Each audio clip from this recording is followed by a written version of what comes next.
What is up, ladies and gentlemen? It's your boy Phantom here and you are watching Point Tab Lab. You know what? Before we start the video, why don't you drop a like and hit that subscribe button and click the bell notification icon para lagi kang updated sa mga bagong videos na ina-upload ko. So yun nga, hindi na kita iistorbohin. Go ahead, watch my video, enjoy, just chill. Ciao! Kamusta kayo dyan? It's your boy Phantom here and welcome to another tutorial. At para sa araw na to, gagawa tayo ng tutorial na tatawagin nating save game sa load game na napaka-importante sa mga games at hindi siya pwedeng mawala. So para magawa natin yun, piliin natin yung new project at piliin natin si blueprint kasi blueprint ang gagamitin natin na panggawa ng function ng ating save game sa load game at piliin lang natin si third person template para meron tayong playable character at makita natin kung paano gumagana ang ating save game sa load game at piliin lang natin si desktop and console maximum quality at piliin na rin natin si with starter content para just in case na kailanganin natin ng mga props pero tayo mapagkukunan. At isave natin ang project kung saan natin siya gustong isave at pangalanan lang natin ang ating project na save game project. At tulad yan. At i-click lang natin si create project at maglo-loading na ang ating Unreal Engine editor. So I will see you guys in the next step. Okay, so ngayon nandito na tayo sa ating Unreal Engine editor. Ang una natin gagawin ay pupunta tayo sa ating third person blueprint at sa ating blueprint folder at hanapin natin si third person character katulad na nakikita nyo ngayon. At gagawa tayo ng ating save game object. So i-right click natin ng content browser at pinutin si blueprint class. At kung di nyo nakikita to, i-click nyo lang yung all classes at yung ating object at i-type nyo si save game. Select nyo lang yan at pindutin nyo select at pangalanan lang natin siya na project save. Katulad yan kasi medyo maangas yung project save. Yan, i-save ko lang siya at pagkatapos nun, double click lang natin ang ating project save at mag-add tayo ng variable na tatawagin natin na new location. New location. Mali spell ko. Katulad yan, enter. At papalitan natin ang kanyang variable type from boolean to vector. Instance editable para naka-public siya, di siya naka-private. So basically, vector is, yun nga, kailangan natin yung environment siya. Saan ba siya doon? Kaya ginawa natin yung vector kasi meron siyang x, y, z value na kailangan natin. So exit lang natin to. At pagkatapos, ay ang gagawin natin susunod ay double click natin ang ating third person character at lalagyan natin siya ng ating codes na save game sa load game. At para magawa natin yun, gagawa muna tayo ng variables na kakailanganin natin maya-maya. So, actually, i-copy ko na itong underscore na to. Yan. So, ang gagawin ko ngayon, mag-add ako ng vector ulit na panibago na papangalanan ko yung default location na kung saan yung default location ni player. Default location. Katulad yan. Lagyan ko lang siya ng yan. Enter at palitan mo ulit ang vector kasi nga yun, di ba? Ang kailangan natin ay yung 3D environment, yung XYZ na value. So, click mo lang si instance editable ulit para lagi siya naka-private. So, variable ulit, panibago. Ito naman, papangalanan kong pop up message. Katulad yan. At papalitan ko siya, syempre, ng string kasi nga message siya or isa siyang text. Katulad yan. At instance editable. Medyo nagka-problema tayo doon. Pop up message. Enter. Yan, katulad yan. So, pagkatapos nun, ulit mag-add ulit tayo ng variable na panibago na tatawagin natin na pop up message 2 para sa ating field na message. Pop up message. Katulad yan. At 02. Yan. At i-click na natin si instance editable. At isa pa, kailangan pa ulit natin ng isang string na gagamitin nating save file location na gagamitin nating reference mamaya. So, save file location. Tulad yan. At ulit, instance editable. So, pwede na tayong gumalaw ngayon at gumawa ng ating code. So, ang gagawin natin ay i-click lang natin ang ating event graph, right click, tapos i-type mo si input F. Mali spell. Input F. Katulad yan. At meron tayong yung keyboard or keyboard events na F. So, click mo lang yan. At pag pinindutan sa F, lalagyan siya ng press, create tayo ng save game object. Yan ang kailangan natin. So, save game object. At kung naaalala nyo, pagbabalik tayo dito, ang ating project, save base na siyang object. So, pag si save game class, ang kailangan niya syempre object din. Yan, meron tayo ngayon. Nakikita nyo project save. At pagkatapos nun, ang gagawin ko lang ay idadrag ko ngayon ang aking, or actually, idadrag ko ang aking return value at gagawin ko siyang variable. So, promote to variable.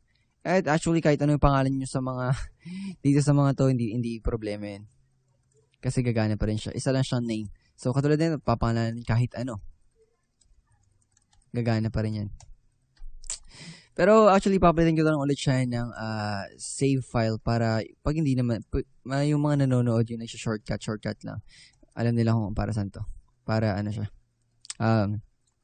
Understandable siya. So, pagkatapos na yun, ang gagawin ko ay idadrag ko lang ang aking default location sa aking event graph at pinutin si set kasi mag-set tayo ng bagong location. So, i-connect ko ang aking save file at idadrag ko ang aking default location at itatay ko si get actor location. Yan. Kasi yung actor yung kailangan natin kunin yung location niya kung nasaan ba siya. So, pagkatapos nun, ang gagawin natin ngayon ay, yun nga, gagawa tayo or kukunin natin yung ginawa nating public na nasa loob ng ating project save na si new location. So, para magawa natin yun, punta tayo ulit sa ating third-person character blueprint. At idadrag natin ang ating save file na return value at itatype natin si set new location. So, nakita nyo yun yung ginawa natin sa loob ng ating project save. So, idadrag ko lang siya dito at i-connect ko ang aking default location sa bago kong location. So, ang gagawin niya ngayon, pag sa default location, or actually, pag sa new location, may bago siyang location, yung default location mapapalitan. So, actually, you know what, I'm really sorry kung masyado ako nagmamadali sa ano ko nito kasi I'm trying to cramp everything up in mere like 10 minutes to 12 minutes kasi nga ayoko masyadong mahaba yung video kasi nakaka-boring talaga. So pagkatapos na susunod natin gagawin ay create save game object, set, and then isa-save lang natin siya sa slot. So save, type mo yung save, game to slot, tulad nyan. At nakikita nyo, isa na naman tong object. At pag dinrag natin ng ating return value na galing sa ating save game object, meron na ngayon tayong save game object at ang ating slot name, yung ginawa natin kanina na save file location, lalagyan natin siya ng value na world save. Kahit anong ilagay mo dito, hindi problema yun. Isa lang siya pangalan. Pangalan lang siya. So, idadrag ko ulit siya at get kasi kailangan ko nung value niya. Pagkatapos niya yun. At pagkatapos naman nito, mag-save game to slot, ang gagawin niya, ipiprint niya ang message na print string, game is saved successfully. So, para magawa ko yun, ulit, yung ginawa natin kanina ng variable, si pop-up message 1, lalagyan ko siya ng value na game is saved successfully. Katulad niyan. At idadrag ko lang siya, get pop-up message at i-connect sa ating string. At pag kinumpile ko ito ngayon, makita nyo na pag pinlay ko to, gagawin na ngayon, ipiprint niya yung save game na message. Game save successfully kasi nga meron tayong save game slot. Pero ang gagawin ngayon, i-delay natin siya. Lagyan siya ng delay para pagkatapos ng mga siguro 5 seconds, maglo-load siya kung saan siya nakasave. Para mapakita ko na gumagana yung save game sa load game. So, pagkatapos nun, ang gagawin ko ngayon ay, pag meron akong delay, di ba? Ang gagawin ko ay, aalamin ko kung meron ba naka-save game. So, kailangan ko ay, does save game exist? So, enter ko lang. At ulit, ang ating slot name na save file location, get. At i-drag lang natin siya dito sa ating slot name. At pagkatapos nun, i-drag natin si return value. I-type mo si branch kasi kailangan natin ng true or false na value. So, pag si value ay true, iloload niya yung ating save game. At pag si false naman yung value natin, ay ipiprint niya ang ating string na, lagyan natin mamaya ito ng, actually, lagyan natin ito. Game loaded unsuccessful. Okay. Load unsuccessful. Load game. Load save game. Save game. Failed. Actually failed. Yan. Katulad yan. So, load save game field. So, pag false ang ating value, ipiprint siya ang load save game field. So, ikakopy ko lang si print string, select ko lang siya, at control W kung nasan yung mouse mo, at dun natin mapipaste yung ating print string. At idadrag ko ulit ang aking pop-up message to so get and connect ko sa aking string.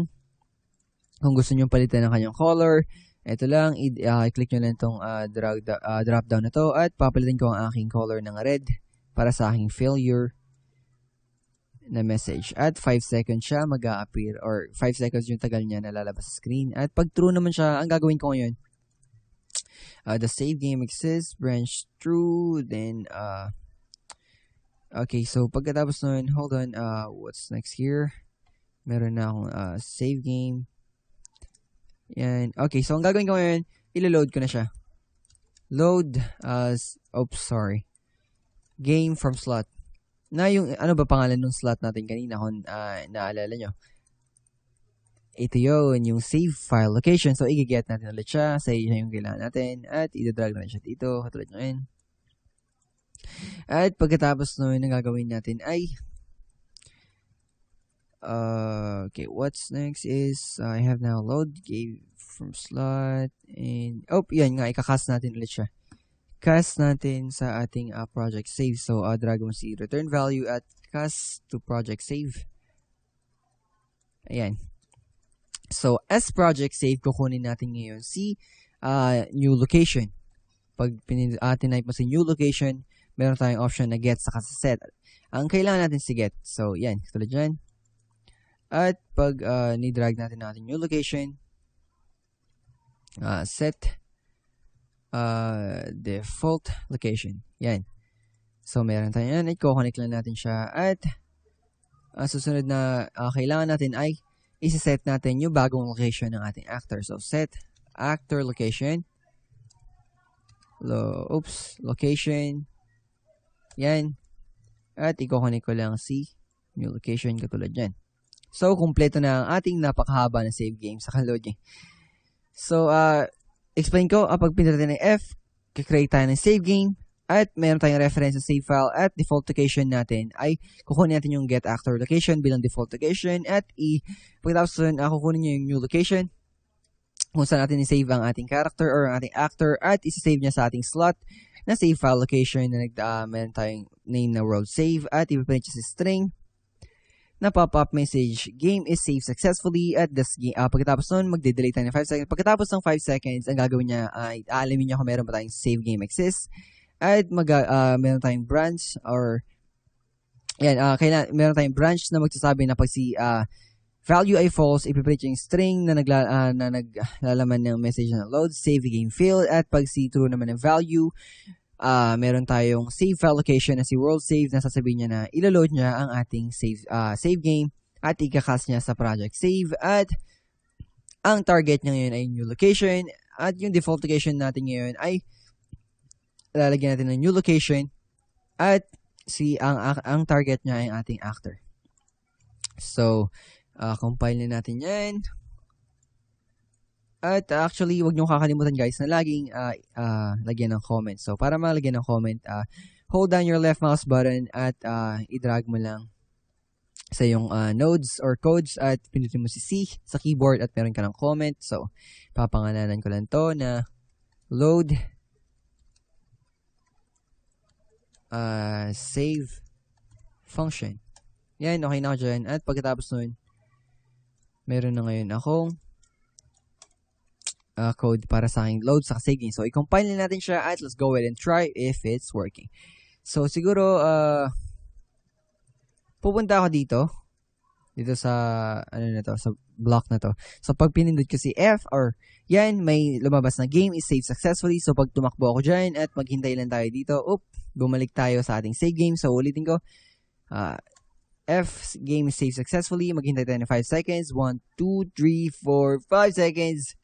Ayun na-teleport, or hindi na-teleport, na-load game tayo, or na-load tayo sa ating location na kung saan tayo na-save. So, kung gusto nyo, lagyan nyo rin siya ulit ng, pagkatapos nun, ipiprint yung string na, print string na, game loaded successfully. Game loaded successfully. Katulad dyan, at enter na natin siya. Compile ulit siya, at pag inulit natin yung process na ginawa natin, save game. Tulad na ito.